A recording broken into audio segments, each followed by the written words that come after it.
Module 12, Relational Summary, Lecture GWP2, The Law of the Jungle. Since the forests, mature, intercropped, mosaic, biodiverse, silvopastoral, carbon sequestering, rhizomally communicating, and interconnected, air purifying, rain forming, water cleaning, microclimate buffering, beautiful forests really are the solution, not just to climate disruption, but to so many other existential issues, let's talk about the politics of the forest as opposed to the so-called law of the jungle. You see, recent archaeology is showing us that the Amazon isn't really wild at all. Just as we learned that the beautiful mosaic landscapes of Yosemite National Park in North America were actually curated by the Native Americans who engaged in controlled burns and intense wildlife management and practices of regenerative agriculture that actually made the land more abundant. Explorations by satellite using penetrating side aperture radar and the analysis of the carbon in the terra preta, rich black soils, show that the rainforest held huge populations of people living in what were basically forest cities for generations. At times, we find evidence that they did screw up, as Maya development specialist Pedro Cook told me about Mesoamerica and his people transitioning from breadnut to corn. But as long as enough forest was protected and the seed dispersing and pollen distributing birds and mammals and insects and soil forming and aerating organisms are intact and can bounce back, we humans could and still go back to the backwoods whenever things need correcting. It's why there are still entire peoples living in the deepest jungles despite knowing about our agricultural civilization for thousands of years. People saw us and literally fled to the deepest, most isolated forests to get away from us. And they didn't have to take their animals with them and try to corral them because, as my professors taught me, clever forest peoples would simply influence the plants that grew along the trails that led to their villages and ensure that certain watering holes were always stocked and let the animals come to them looking for nourishment and water. Then they would swiftly and silently take a ruminant or other herbivore with an almost invisible blow dart, or poison arrow, or spear, and the other animals would hardly notice. So the animals didn't flee, knowing no fear of the forest people, and the people didn't need to burn down or cut down their forest to graze them. They would only engage in managed burns, in managed slash and burn rituals that could release nutrients back into the soil and create mosaics for more animal diversity to exploit, allowing time for the forest to regenerate as they moved from plot to plot. There really is no incompatibility between a forest ecology and a rich and abundant human diet. Once again, it really isn't about the cows. The whole rainforest beef thing, as I've said, cutting and burning primeval forest to create pasture to graze cattle for cheap beef, turns out to have little to do with true economics and everything to do with political economy. As emphasized in the book by my UCLA mentor professor, Dr. Susanna B. Hecht, and prize-winning journalist Alexander Cockburn, The Fate of the Forest, Developers, Destroyers, and Defenders of the Amazon isn't being destroyed to grow beef. It's being cut as a form of land speculation to establish political ownership, land tenure, and to garner political support for elites in the cities.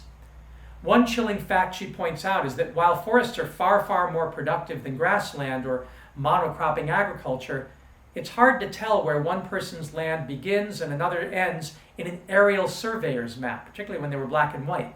So to render the landscape and property rights legible to folks in administrative offices, administrators doing cadastral surveys convinced ranchers and farmers that they really needed to chop all the trees down and put a big fence around their property. Squares and rectangles are preferred, even though nature really doesn't like a straight line. Cadastral mapping to make the landscape legible and simplified, as James Scott talks about in Seeing Like a State, lies at the core of deforestation. Imagine that. It's sickening, but it does offer some hope. That is, if this is really about marking territory today, with satellites and Google Maps and GIS and layers, nobody should have to cut down any trees just to know the boundaries of a property. Further, and as I've said previously, this may tick off some of my fellow vegetarian and vegan allies, but it must be emphasized until it really sinks in, cows aren't the problem with the rainforest today. In the past, the horror was that trees were cut and the timber sold, and then pasture was sowed, and then the cattle grazed it to death, overgrazed it to death, a true tragedy of the commons, until the rains washed away the thin tropical topsoil. And there isn't really much topsoil to speak of in rainforests since they cycle nutrients so rapidly. And then the land turns into aluminum and iron-laced laterite hardpan where few plants can gain a foothold again, and this leads to desertification, of course. But as Dr. Hecht reminded us, in places where corridors of trees and forest, particularly riparian ecosystems, that is riverine forest strips and contours, were preserved, the birds and insects and mammals and reptiles eventually break up and aerate the dirt and dump seeds in there with life-giving manures, and the forest can come back. The real scourge isn't beef, she said, it's soy. Why soy? Because in a perverse sense, soy is sustainable. And here's the problem with sustainability. If you don't use all of your nexus thinking powers, you could end up sustaining the wrong thing. Dr. Hecht was very clear. The very thing that makes soy so good is what makes it so bad. Soy, like almost all legumes, is a nitrogen fixer. In a sense, it's self-fertilizing. Its root nodules are able to pull nitrogen out of thin air and make it available to itself and to other plants. And normally, this is a very good thing. We use a type of perennial peanut, Arachis glabrata, from South America, here not just as a wonderful yellow flowered and hardy ground cover to replace the scourge of grass, but to help naturally fertilize our avocado trees at Rosebud. And George Washington Carver is said to have saved the South by introducing Arachis hypogea, the goober peanut or groundnut that we all know from peanut butter. And he used it to replace the nitrogen that plantation owners obsessed with the plow, possibly because it reinforces male stereotypes of penetration before seeding and goes along with a macho culture of territorial expansion, had allowed to disappear through erosion. So yes, legumes can be very good. But, and here's the rub, the problem with soy, which my professor studied in Bolivia, is that this non-native crop sustains itself, and so the land never goes back to being forest. Where the trees taken out by swidden, slash, and burn agriculture or grazing technically could return, the soy monocrop that replaces forest today are, like our perennial peanuts, forever. There's no incentive to ever bring the wildlife back, so all you see in Bolivia and Brazil now are endless rows of monocropped pesticide and herbicide-laced soybean, soybean, soybean. Couple that with the fact that most of that soy is grown for export to feed cattle and pigs and other animals in concentrated animal feedlots, and you have a recipe for ecological disaster. The politics of it, of course, couldn't be clearer. Since soy is a world-traded commodity used in everything from animal feed to human food to inks and industrial chemicals and pharmaceuticals, think phytoestrogens, there's every incentive to create policies that favor the conversion of rainforest into soy field, regardless of the fact that soy evolved as a crop for the Asian North temperate zones in the East. It really has no business being in the West, though Benjamin Franklin was a huge champion of it as a cash crop for America and went to great lengths to plant his own demonstration fields.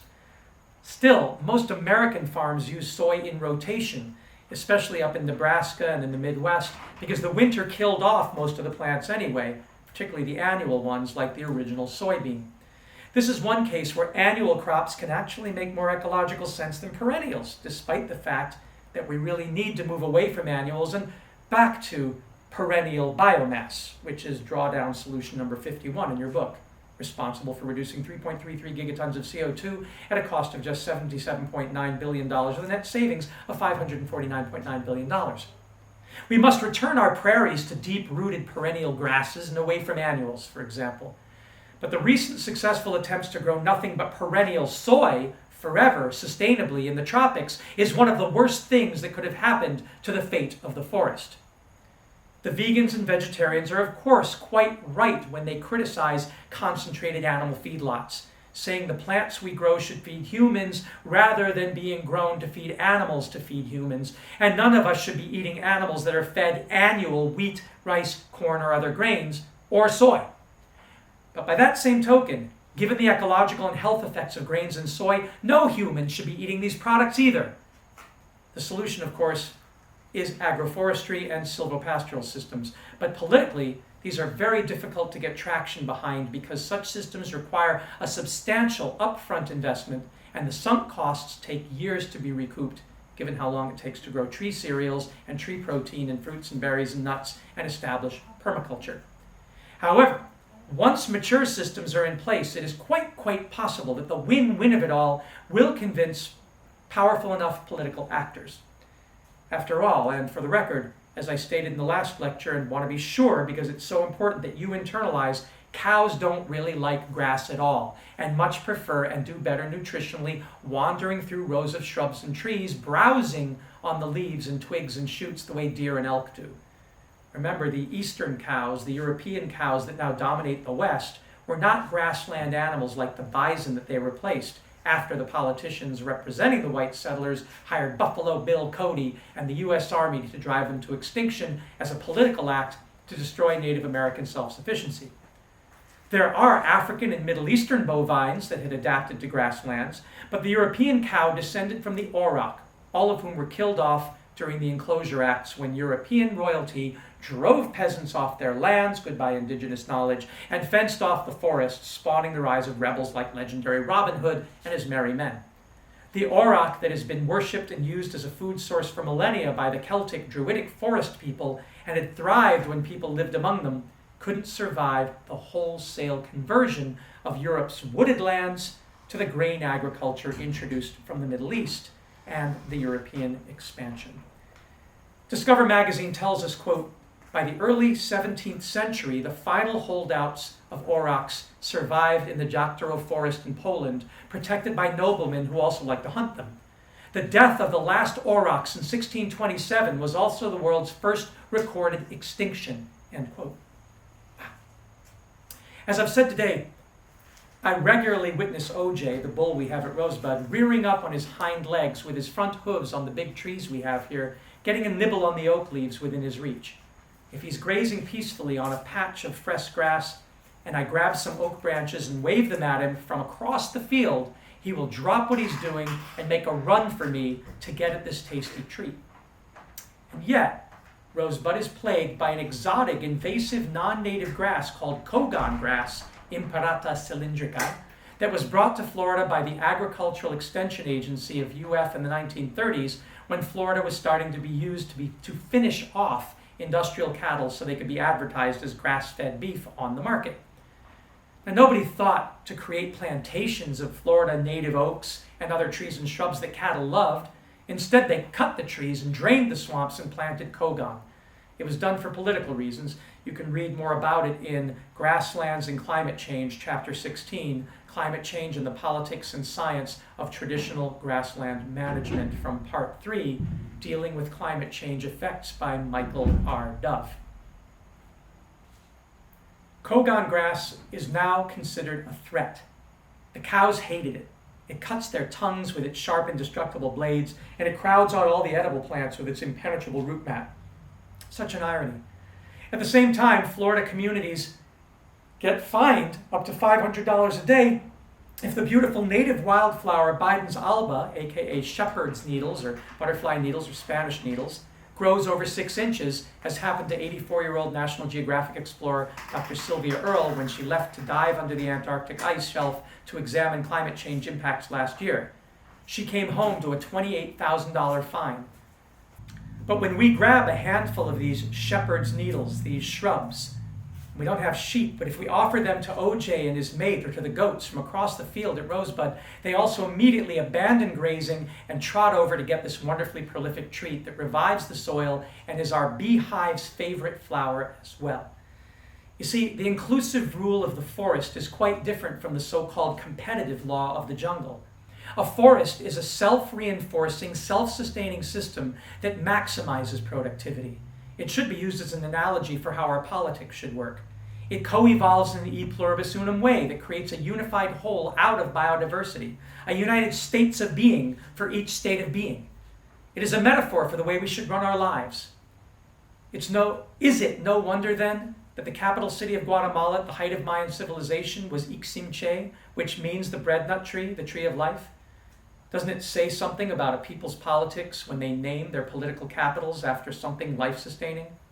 When I had just graduated from college and was on a Michael C. Rockefeller Fellowship doing research in the primary rainforests of Borneo in the Far East, I wrote a letter about what I was experiencing to Harvard psychology professor B.F. Skinner, whose book Walled In 2, about an attempt to take Thoreau's idea of nature at forested Walden Pond, Wald means forest in German, in Massachusetts, and turn them into a thriving ecological community, was one of the books in the big suitcase full of utopian literature books I hauled to the jungle from London so I'd have something to read at night by lamplight as I studied rainforest ecology from inside.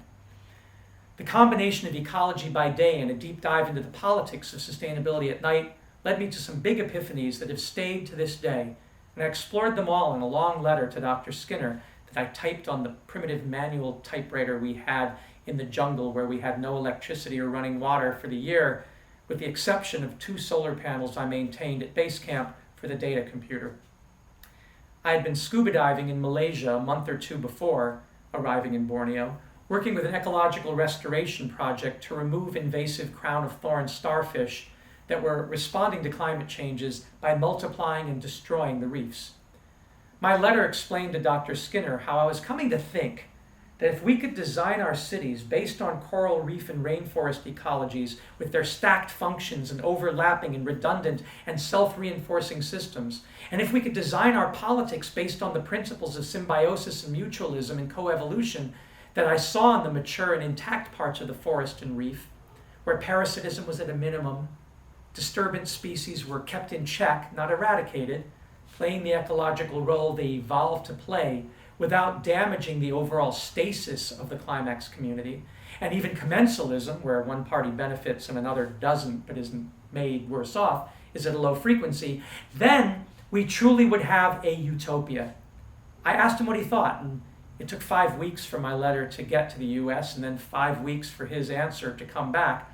But in his reply, he called me, a 23-year-old recent college graduate, Dr. Culhane, his kind of Skinnerian positive reinforcement, and encouraged me to continue down this fruitful path of inquiry and strive to put these ideas into action. And so, here I am today. Here I am, having lived in rainforests and explored coral reefs, confident that the English political philosopher Hobbes, whom we studied freshman year at Harvard, was quite wrong when he described life in nature as nasty, brutish, and short. And Lord Tennyson was quite wrong when he described nature as red in tooth and claw. Predation exists and parasitism exists, but they're not the inviolate law of the forest, only the law of the disturbed jungle, where disorder and disturbance cause a struggle for existence. In time, when allowed, much more complex and subtle relationships evolve, creating the foundation for emotions like love and charity and respect. Altruism. We humans spent hundreds of thousands of years going back and forth between forest and savanna, as the climate changed, and we learned a lot from those shifts, mostly preferring to get back to Eden when we could. It was only about 10,000 years ago when one group in the Middle East seems to have gotten addicted to annual grains and created a way of thinking about the world that is more akin to the way locusts operate than the way most humans do. We know that because when the people of the Middle East and then Europe started to extend their empires west and south, they kept running into peoples who kept their forests and continued to thrive within them. And curiously, when they headed further east to Southeast Asia, to Borneo, they found that not only were there people who had never left the forest, but there were also people who actually left the fields to get back to it. I learned this during my studies in anthropology and my time in Indonesia, and I'll end with this. As I mentioned early on in this course, neither ecological nor political conditions are really affected by longitude. If anything, just as with ecology, there's been much more convergent evolution of political systems between West and East when the ecologies they are founded in are also similar. Forest people, tree huggers, are remarkably self-similar, East or West. And the defining characteristic seems to be how far they are from the centers of agriculture-based political power. For this reason, regardless of which hemisphere you live in or which quarter sphere, you're more likely to share political ideas with people whose subsistence base is similar to yours. Another great series of books I read in college and graduate school were Isaac Asimov's tomes on history, which culminated in his Asimov's Chronology of the World, the history of the world from the Big Bang to modern times. Asimov opened my eyes to the reality that in actuality, capitalism, socialism, and communism were actually the same system, an extractive system of oligarchic control and accumulation of power, whose shifting parts played with and against one another as part of a coherent, if brutal, whole. The notion was echoed in my later graduate school readings of the 19th century economic philosopher Leon Walras, who formulated the marginal theory of value and pioneered the development of general equilibrium theory, and the work of Andre Gunderfrank, who promoted dependency theory after 1970 and world systems theory after 1984.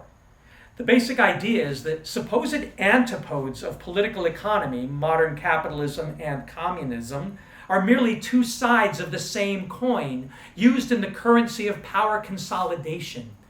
If there really are two political ideas that truly oppose one another and have relevance in the age of climate disruption, it would be the two identified by Daniel Quinn, an award-winning author who was a friend of my dad's when they were journalists together, in his parable Ishmael from 1992.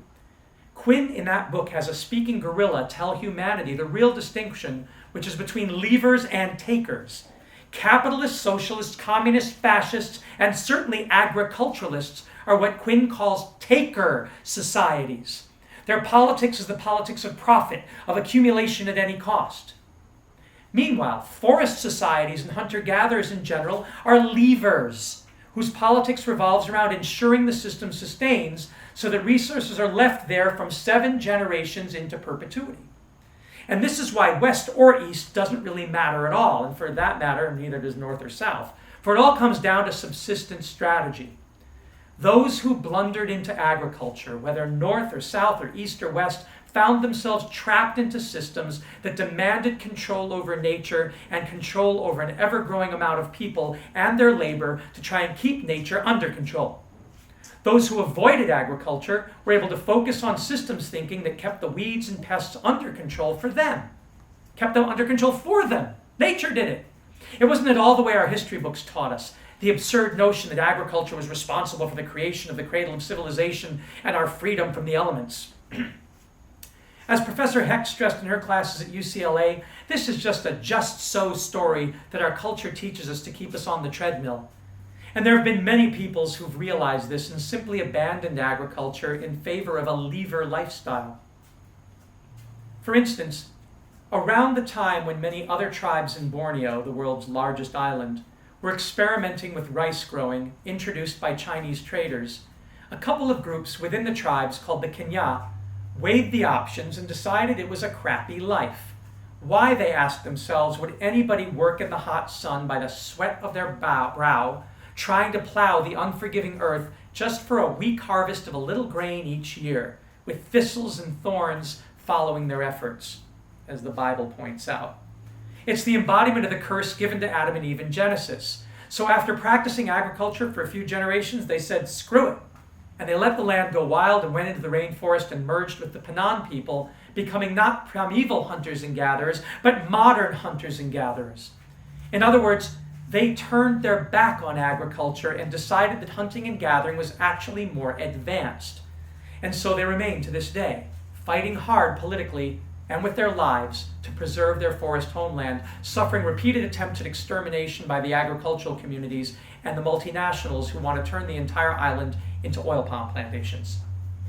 I heard the same story from a regal Batak tribesman covered in tattoos with bone piercings in his face, whom I shared a bus ride with through the winding jungle roads of Sumatra one day. He turned to me and said in an accusing voice, "Anda Nasrani atau Muslim?" Indonesian for, "Are you Christian or Muslim?" "Christian," I replied meekly, wondering where this conversation was going to go. He thumped on his chest. "I am Christian," he said proudly. "Do you know why?" "I'd love to hear," I replied. All this was going on in Indonesian, by the way, and he was super pleased I could understand what he wanted to say. He smiled and asked, gesturing to the heavens, "What kind of God would forbid a man from eating babi hutan, the forest pig? The Muslims came here and they said, 'No eating pig.' "It is forbidden. Instead, you must grow rice as we do. And my people said, 'This is miserable. It is hard labor in the hot sun, and it doesn't taste good, and nobody can be strong eating rice.' Then the Christian missionaries came, and they said, 'God says you can eat babi hutan.' And we said, 'Thanks be to God, because we can eat babi hutan in the cool shade of the forest, and it sustains us, and it is delicious. This is why I am Christian.'" And I guess for many people, that's what really counts. Forest people in particular don't really understand why any God would curse us with suffering just to grow our food. And even the Christian forest people don't quite get Genesis, since they still live in an Eden. When I was working with missionaries in Borneo and stayed with the Christian Dayak tribes people of the forest, I was amazed to see that hunting and gathering really just involved gathering. An old witch doctor woman and her grandson took me into the forest to get the materials to prepare our celebration meal. And most of the day was spent with her slowly ambling down the cool forest trails with her walking stick and pointing at various plants and vines and flowers and fruit, at which point the little boy would scramble up a tree with delight, grab the ingredients, and drop back to the damp leaf-covered earth. As for the protein part of the meal, I was astonished to find that the hut we were celebrating in was built on stilts, and the bottom floor had an open corral that housed pigs and chickens who could wander in and out at their leisure. Above it, I noticed when I asked to use the bathroom, was a squat toilet. Our fecal material and whatever food scraps they had would be dropped through the hole and into the open corral below, where the animals rooted and pecked, turning our food and bodily wastes back into nutritious food that we were going to eat. Immediately corroborating what my professors had said, hunters in the forest didn't really hunt much, except for fun. Without gunfire scaring off the animals, all they had to do was create the right conditions, and the animals came to them. So much for the myth of a difficult life, nasty, brutish, and short, and the law of the jungle. National Geographic explorer in residence Wade Davis, who I'm proud to call a friend, wrote eloquently about the politics of the Penan hunter-gatherers, which is a Far East politics that is quite like that of the West and the South, indeed of almost all peoples who depend on the forest for survival. Quote, "In Sarawak, the wisdom of an entire people is waiting to be heard. Numbering some 7,600, of whom perhaps 1,000 remain deep in the forest, following their ancient way of life, the Penan are one of the few truly nomadic rainforest societies of the earth. Related in spirit to the Mabutu pygmies of Zaire and the wandering Maku of the northwest Amazon, the Penan depended instead on wild populations of sago palm for their basic carbohydrate supply.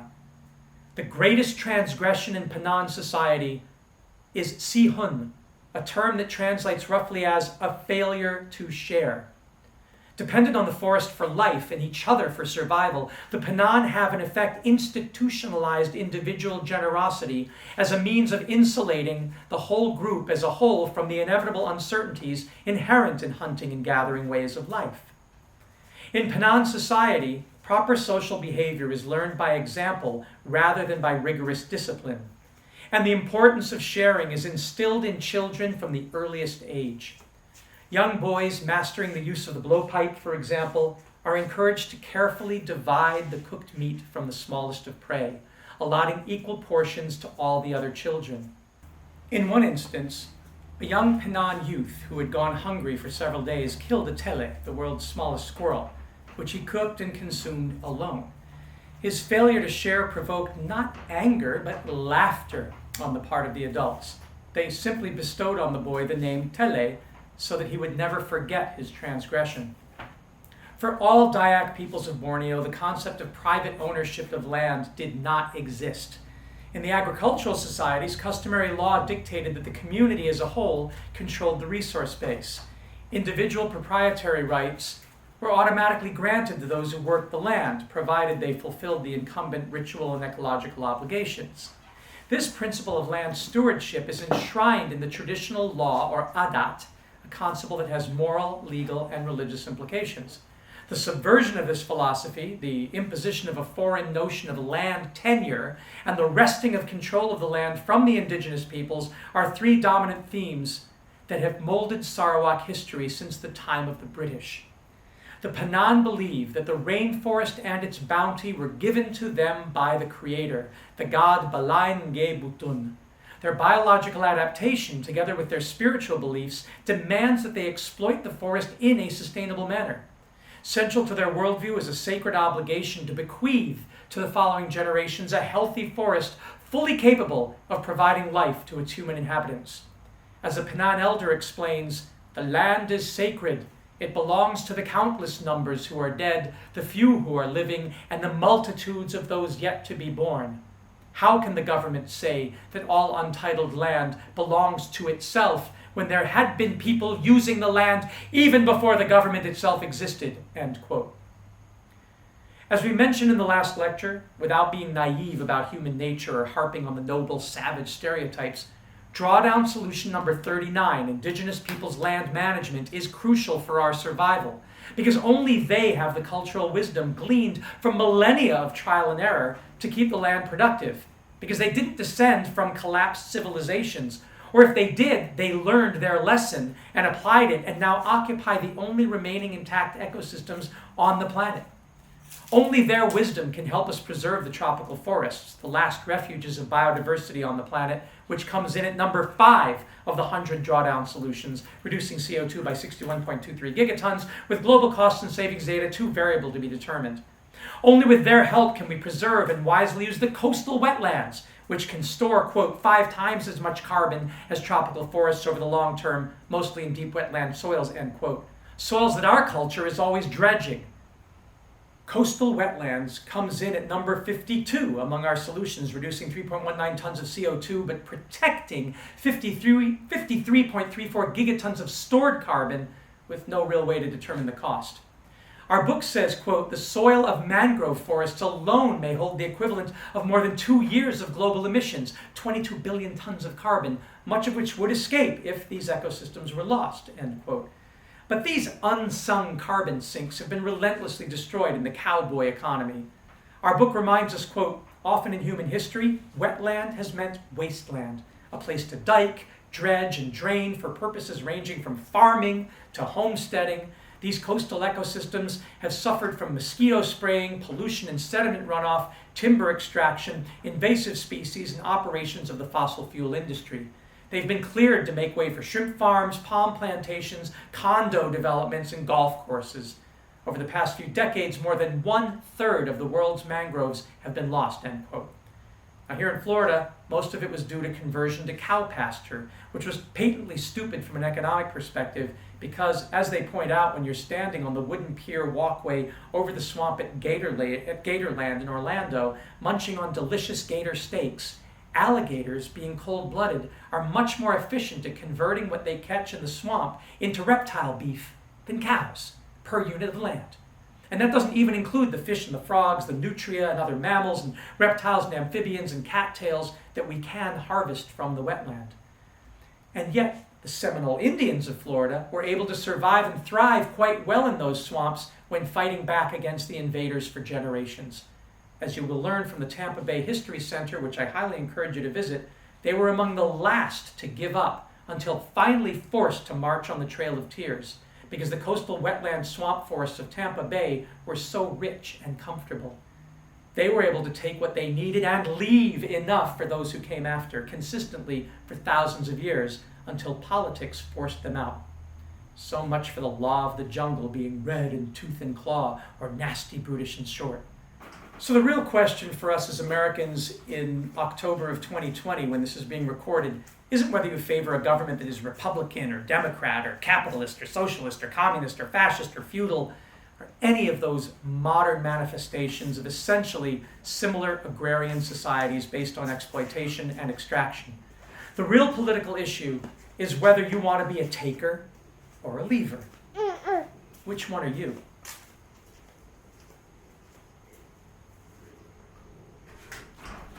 And that's it. That's all she